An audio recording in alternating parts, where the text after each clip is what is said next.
Hello there, everyone. I am Pepino, back for what will hopefully be an exciting episode of Dwarf Fortress.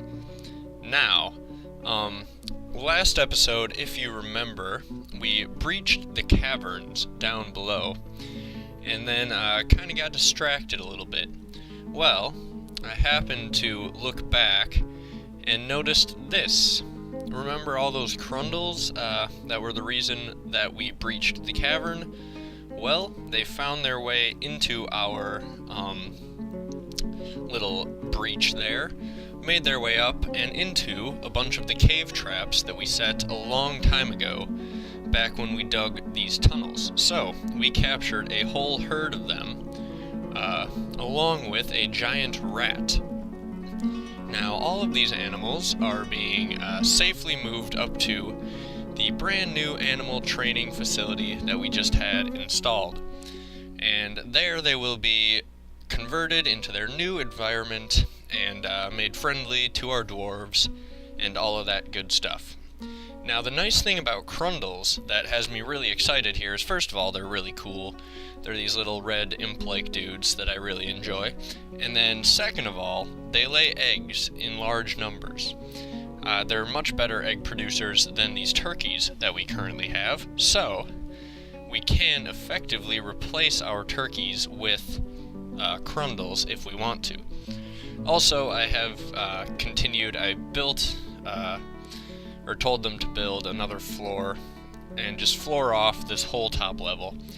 And up here I'm going to put an archery range, I think, and I'll possibly put a barracks down below if I move our trade depot to the outside, and then I may do that and then build another room to the castle for the trade depot later. Like, I'll move the depot outside and then build a room around it as I go.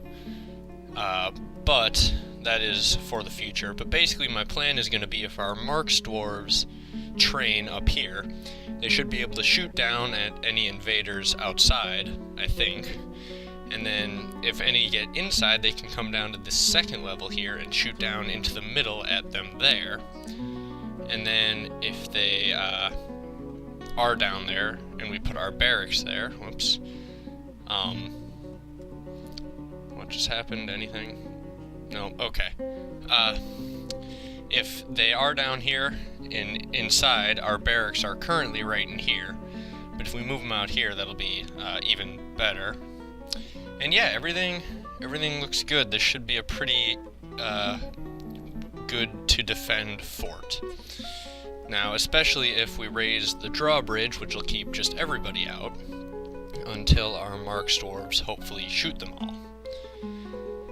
I'm hoping, at least, that they can shoot them from up atop here. I would assume they can. Granted, they'll have a little trouble with the ledge that we built, but that's better than the goblins being able to climb up to them. Now, I'm thinking, too, I can carve fortifications into the walls for them to shoot out of. I have to look up exactly how those work before I do it, but I'll do that in between episodes here pretty soon. But yeah, we're going to carve, I think, fortifications in there, which are like little holes in the wall for them to shoot out of, I believe. And that should be very good. Very good indeed. So we're seeing all of our dwarves here on our announcements becoming axe lords and other things like that, which is good. That means their training is progressing well. And let's try again to forge some adamantine battle axes. And let's see if we have enough materials for it yet. If not, oh well, but hopefully we are almost there. Our panda just chilling here in the dining hall. Now the thing is, I think if we have idle dwarves, they will also go to the dining hall, and then our panda's more likely to befriend them. Because I think that's how friendship works with animals. It's at least how it works with other dwarves. If they're idle together, they are more likely to become friends, which is good. I looked at, actually, funny story, I looked in between a couple episodes ago to see if we could find a good bride for our king, because our king is currently unmarried, and I thought, you know, a royal family would be cool. But looking at our king, I happened to notice something. Let's see. Besides his love of piccolos and shields, I found out that he is indeed a psychopath. You see this bottom white area down here? It says he does not have feelings of emotional attachment and has never felt even a moment's connection with another being. Awesome. So that's a little tidbit about our king. You can read all about him here. But so I don't think the marriage thing is going to work out for him. He's not really the type. I was going to look to find a female dwarf who he could pair up with, but that's just not going to happen, apparently. Our stray cat has become a pet of our engraver, as you saw there. So that is how that happens, basically. Animals just take a liking to random dwarves, and that is that. So hopefully the panda will do that at some point or another. We could go, where is the panda?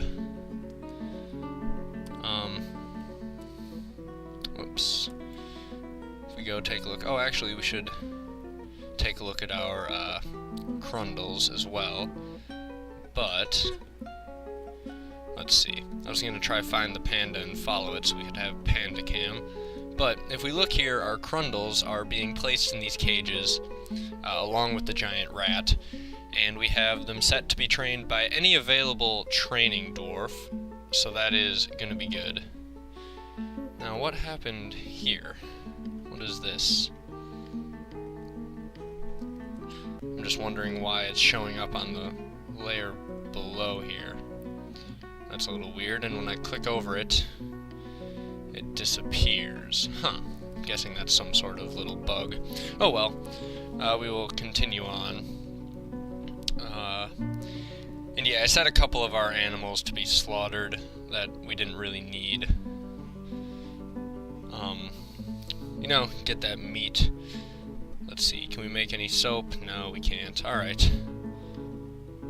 Whoops. Well, they are rendering fat, though. So at some point we'll be able to maybe make some more soap, even though we have more than we will need right now. But it's always good to have in case of injuries. Now what happened here? Let's take a look at his health. His fingers are smashed and cut apart. Actually, no, just one of his fingers. Okay, well he got a compound fracture of his third finger yesterday, apparently. So that's that. Hopefully he'll heal up pretty quickly and get back to his mining at some point.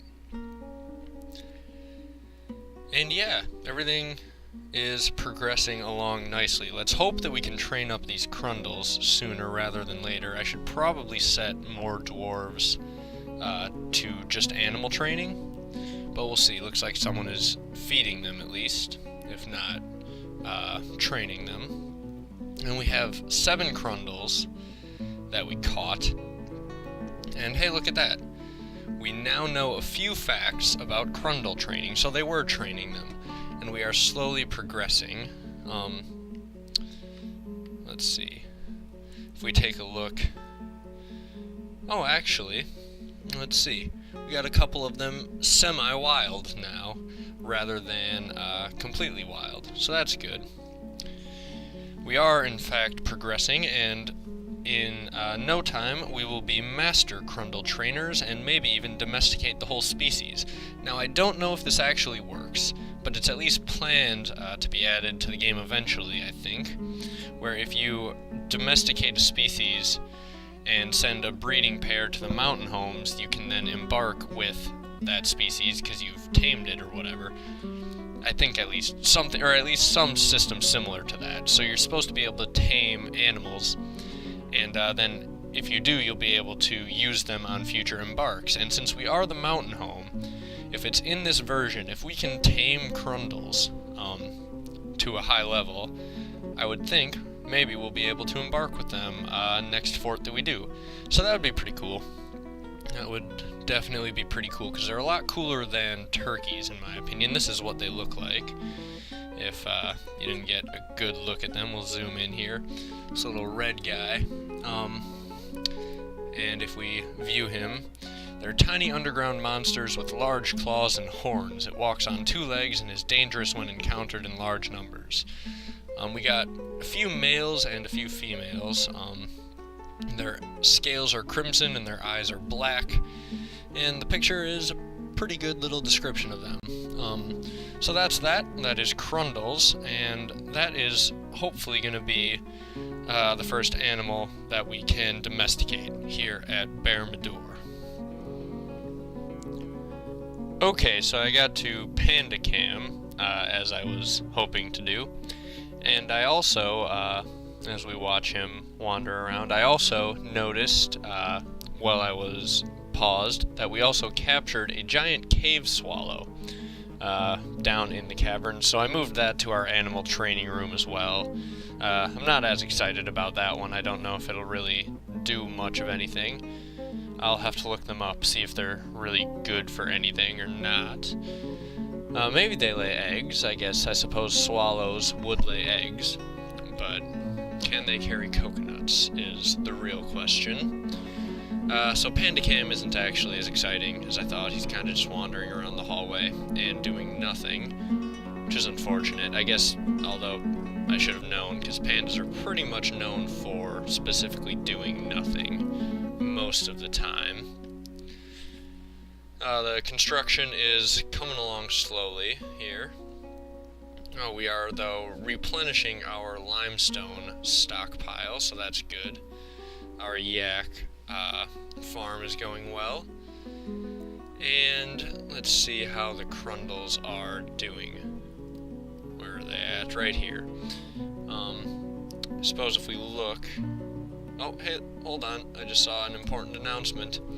A masterpiece adamantine battle axe has been created. Perfect.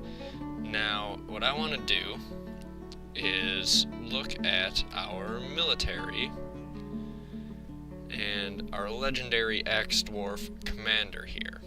We are going to equip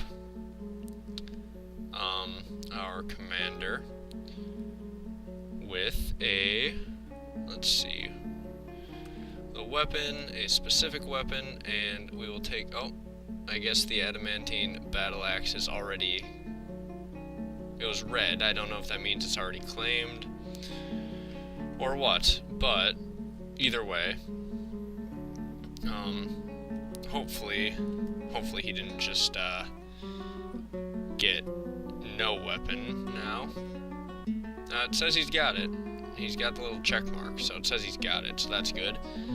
Also, apparently we need to make more metal footwear, so we'll do that, because we don't want them running out of boots for our military. That would not be any good. Is this our guy? Oh, he's an axe lord. Did he just grab that adamantine battle axe? I don't know. I'm hoping our military commander gets one, though. Although I suppose it doesn't really matter who gets them, as long as it goes to our legendary axe dwarves, or our axe lords, whatever you want to call them. That is the most important thing, because they will be the best for fending off dragons and goblins and such. Let's see. Are we making more mechanisms? We always want to be making more mechanisms. We are, but no one is currently doing it. Oh well, we'll figure that out. Okay, so we've got some of our Crundles trained, and the rest are semi-wild, so that's good. They're trained, they aren't well-trained, but they'll get there if we're going to leave them in their cages and just let them keep training. Now, we've assigned the giant cave swallow to that cage, but it's not there yet. It'll get there eventually, Let's see. Floor here is still a work in progress, as is the top floor here. And all of that is going on. We've had kittens. Our panda is still probably milling around, doing not a whole lot. And that is that. So I think what I'm going to do is just let things sim ahead a bit until something interesting happens, and we will pick up the action next episode. Thank you guys for watching. See you next time.